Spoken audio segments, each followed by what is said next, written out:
MBBS, BDS, PG కోర్సుల్లో medical council of India నిబంధనల ప్రకారం ఈడబ్ల్యూఎస్ రిజర్వేషన్ కల్పించాలంటూ ప్రభుత్వం హైకోర్టుకు ఇచ్చిన హామీ అమలు చేయకపోవడంపై కామారెడ్డి ఎమ్మెల్యే కాటిపల్లి వెంకటరమణారెడ్డి కోర్టు ధిక్కరణ పిటిషన్ వేశారు.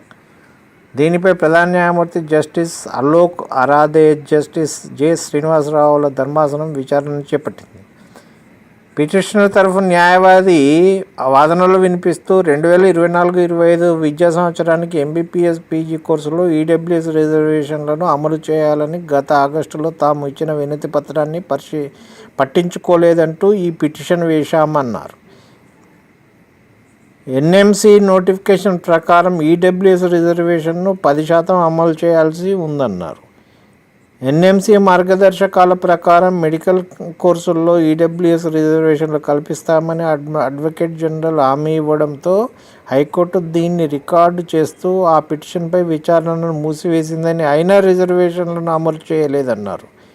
హైకోర్టు ఉత్తర్వులపై ఈమెయిల్ ద్వారా నోటీసులు ఇచ్చినా పట్టించుకోలేదన్నారు.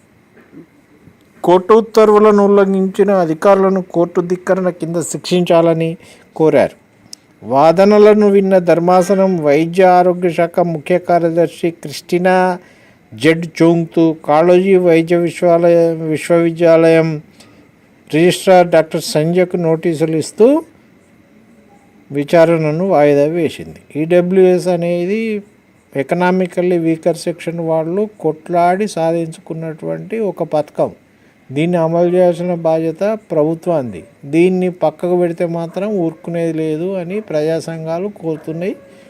ఈడబ్ల్యూఎస్ ఒక విప్లవాత్మకమైనటువంటి సమాజంలో మార్పు తేవడానికి వచ్చినటువంటి రిజర్వేషన్. దీన్ని తప్పనిసరి ప్రభుత్వాలు పట్టించుకోవాలి.